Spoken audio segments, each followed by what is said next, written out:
बिस्मिल्लाहिर्रहमानिर्रहीम अस्सलाम वालेकुम।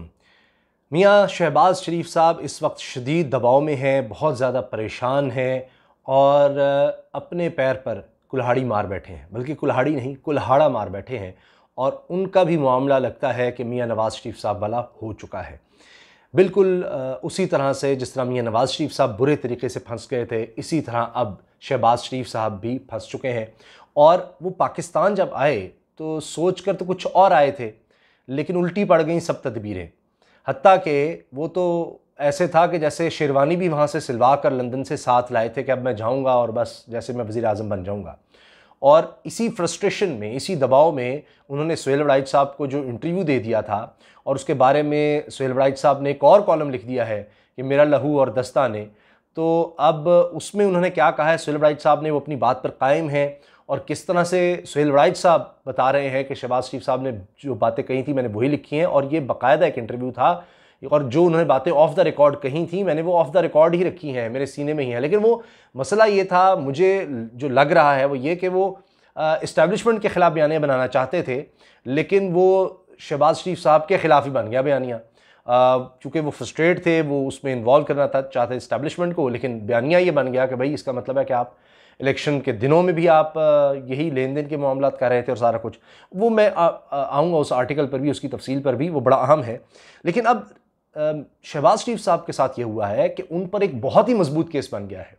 ये वही केस है जो मरीम साहिबा पर बना, जो मियाँ नवाज शरीफ पर बना, जिसकी वजह से उनको सज़ा हुई आमदन से ज़ायद असासों का। यह है नैब के ऑर्डिनेंस का सेक्शन 9A5, जिसकी बुनियाद पर शहबाज शरीफ साहब से अब तमाम रसीदें मांगी जा रही हैं, क्योंकि आमदन से ज़ायद असासों का केस है। इसमें मुलजिम पर यह बार होता है, यानी उसने सबूत पेश करने हैं कि भाई नैब ने तो बस ये देखना है कि आपने जो आमदनी डिक्लेयर की हुई है कि मैं इतना कमाता हूं, आपके असासे, आपकी प्रॉपर्टीज़, आपकी जायदादें उससे कहीं ज़्यादा हैं।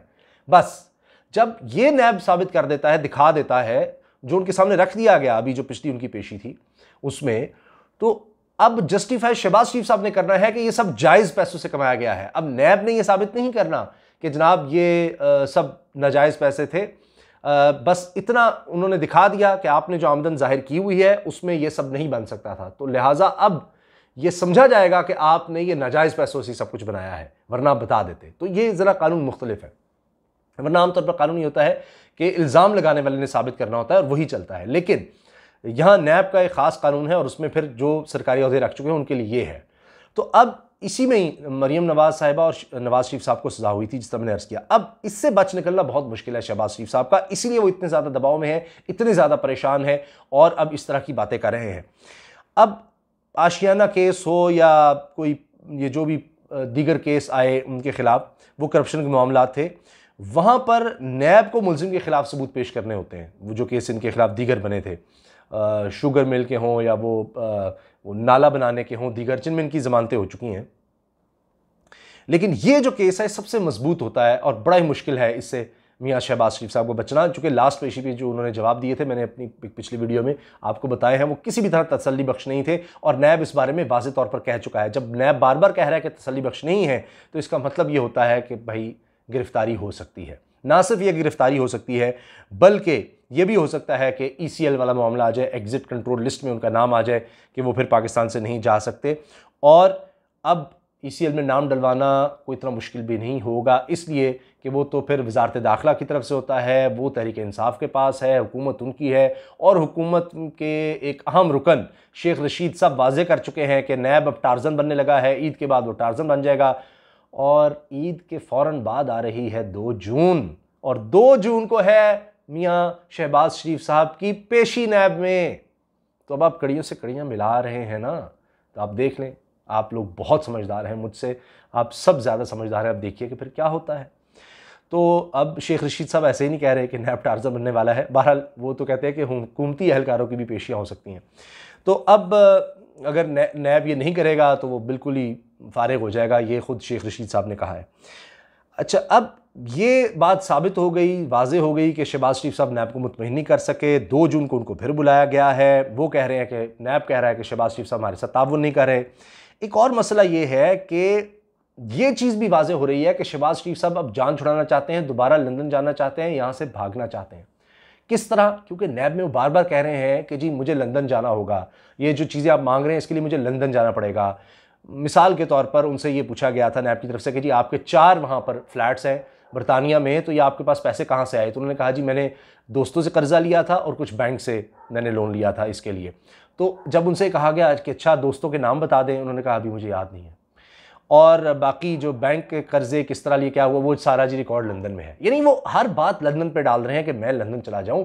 उनके वहमो गुमान में भी नहीं था ये हो जाएगा, वो कुछ और सोच कर आए थे, वरना वो कभी ना आते लंदन से। अगर उनको ये होता कि मेरे खिलाफ ये वाले केस बन जाएगा, उनको था कि ये तो केसों में मुझे बरी हो रहा, जमानतें हो रही हैं, मुझे इतना मसला नहीं होगा, मसला तो नवाज शरीफ साहब का है। लेकिन जब वही केस जो मियां नवाज शरीफ पर था, मरीम साहब पर था, वो जब शहबाज शरीफ साहब बन गया है तो वो एक बहुत बड़ा मसला बन गया है, क्योंकि सबसे मजबूत केस यही है जो मैंने अर्ज किया, आमदन से ज़्यादा सासों वाला। ये बड़ा मुश्किल हो जाता है इससे बचना, और इसमें इसी वजह से इन चक्करों में फिर प्ली बार्गेन करनी पड़ती है। आप देख लें, बाकी ये होता है कि मिसाल के तौर पर ख्वाजा बरादरान है, उनके खिलाफ कोई पार्क लेन केस है या दीगर कोई केसेस हैं या LDA केस है, उसमें सबूत और तरह से होते हैं। आमदन से ज़्यादा सासों वाला मामला और होता है। अच्छा जी, अब ये तो बात हो गई कि रसीदें जो दिखा रहे हैं, जो सबूत दे रहे हैं, वो तो इतने मजबूत नहीं है और उनसे नैब मुतमईन नहीं हो रहा।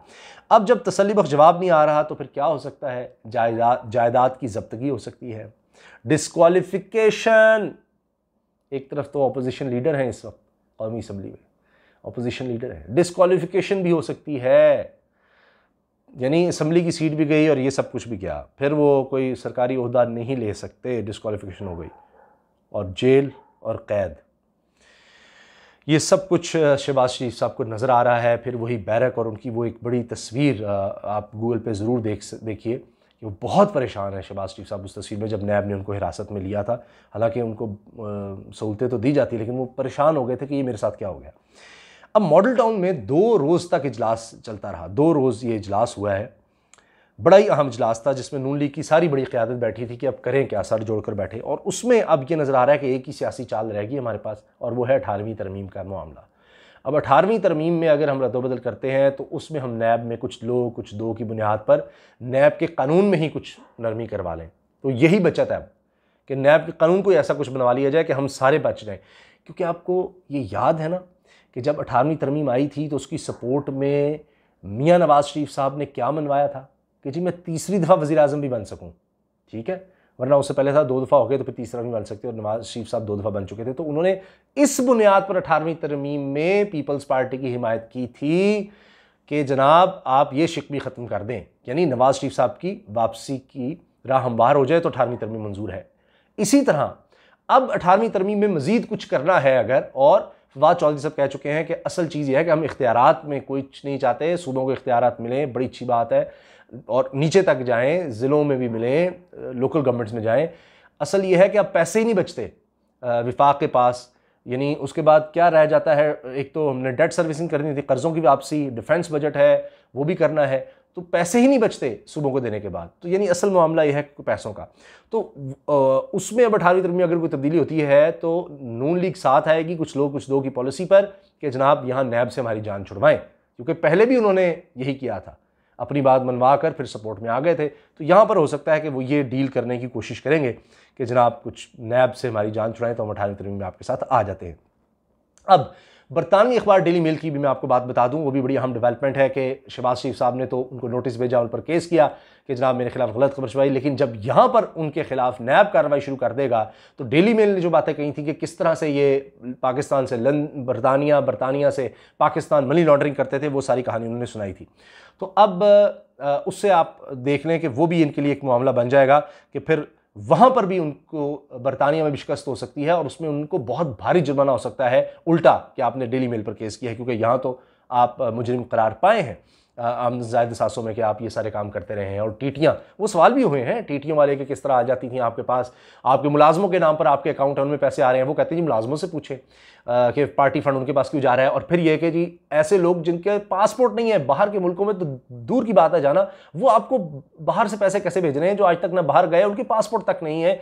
तो फिर शहबाज शरीफ साहब ने नैब को कहा जी आप उन लोगों से पूछें जो मुझे पैसे भेजते रहे हैं, टीटियाँ भेजते रहे हैं। तो वो केस अब इस केस की बुनियाद पर डेली मेल वाला केस ये हार सकते हैं और वहाँ पर भी इनको भारी जुर्माना हो सकता है।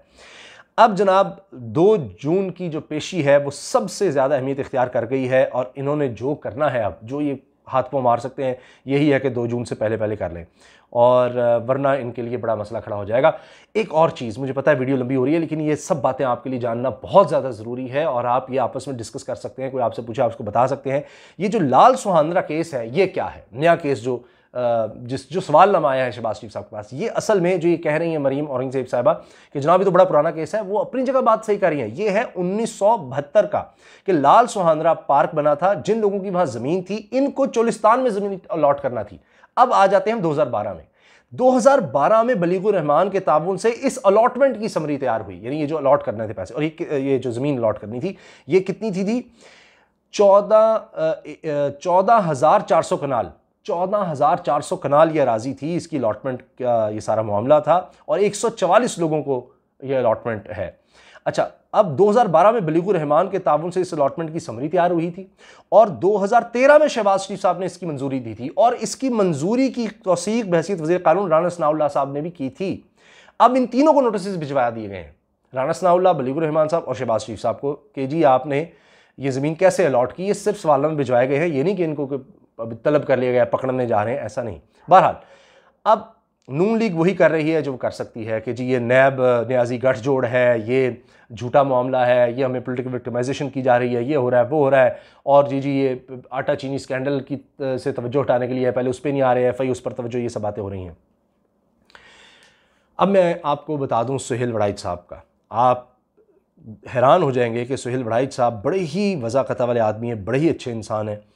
और अब वो ये अगर कह रहे हैं कि मेरा लहूर दस्ता ने, कि शहबाज शरीफ ने मतलब ये एक सहाफ़ती मुलाकात थी, ये अब जो इससे फेर रहे हैं ये बिल्कुल गलत है, और यानी मेरा लहू करके उन्होंने पूरी एक इसकी बैकग्राउंड लिखी है कि क्या, जिस शेर का भी उन्होंने हवाला दिया कि मेरा लहू करके मुझ पर इल्ज़ाम लगाकर अब दस्ताने पहन लिए हैं, यानी पहले इंटरव्यू दिया और अब कह रहे हैं कि जी मैं ऐसी बात ही, एक ऐसी मुलाकात ही और कुछ नहीं था। हालांकि जो बातें शहबाज शरीफ साहब ने कही कि ये ऑफ द रिकॉर्ड हैं, सुहेल वड़ाइच साहब कह रहे हैं कि वो मैंने सीने में ही रखी हुई हैं, वो ऑफ द रिकॉर्ड ही है। तो अगर ये ऐसा कुछ नहीं था तो ऑफ द रिकॉर्ड बातें करने की क्या जरूरत है कि जी ऑफ द रिकॉर्ड है, इसका मतलब है कि बाकी बातें वो कह रहे थे कि हाँ जी आप कर दें।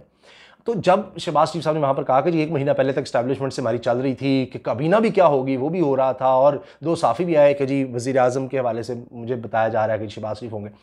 तो असल में मुझे ये सारा इनके कॉलम से भी अंदाज़ा हुआ, क्योंकि इसमें सुहेल वड़ाइच साहब ये शिकवा करते हैं कि भाई लोग ये नहीं देख रहे थे कि भाई उसमें शहबाज शरीफ को तो कहा जा रहा है, इस्टेब्लिशमेंट को कोई कुछ नहीं कह रहा।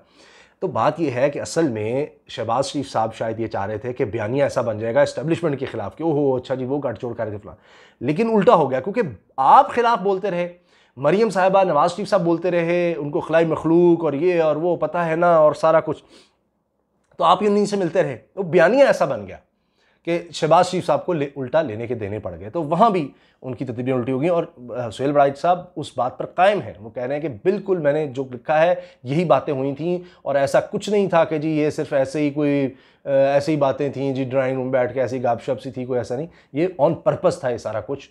और ये सुहेल वड़ाइच साहब उस पर कायम है, लफ्ज़ ब लफ्ज़ हर चीज़ पर उस पर कायम है। तो ये भी एक बड़ा अहम मामला अब बनता जा रहा है। देखिए कि अल्लाह की शान है कि मरीम साहिबा ने इतने अरसे के बाद ट्वीट किया, और जो बलूचिस्तान में हमारे जवान शहीद हुए हैं उनमें एक मेजर भी हैं अभी हाल ही में, तो उनके लिए किया है, बड़ी अच्छी बात है। लेकिन फिर लोग शिकवा भी कर रहे हैं कि जी पहले आप इसी फ़ौज को बदनाम करती थी, अब आप उसके हक़ में, उन शहदा के हक़ में ट्वीट कर रही हैं। चले खैर अच्छी बात है। और जो वो मेजर शहीद हुए हैं वो मेरे बड़े भाई के अज़ीज़ तरीन दोस्त हैं, उनके वो खालाज़द भाई थे जो मेजर साहब शहीद हुए हैं, नौजवान थे। अल्लाह ताला उनके दर्जात बुलंद करे। ये शहीद हमारा फ़ख्र हैं और हमारा तो ईमान है कि शहीद ज़िंदा होते हैं, और उनके लिए मौत का गुमान भी उस तरह से नहीं करना चाहिए जिस तरह हम आम बंदे के लिए करते हैं। बहरहाल ये एक बड़ा लॉस है ख़ानदानों के लिए। तो अल्लाह ताला ये दहशतगर्दी का हमारे मुल्क से ख़ात्मा करे। दुआ में याद रखिएगा। इजाज़त दीजिए। अल्लाह हाफ़िज़। पाकिस्तान ज़िंदाबाद।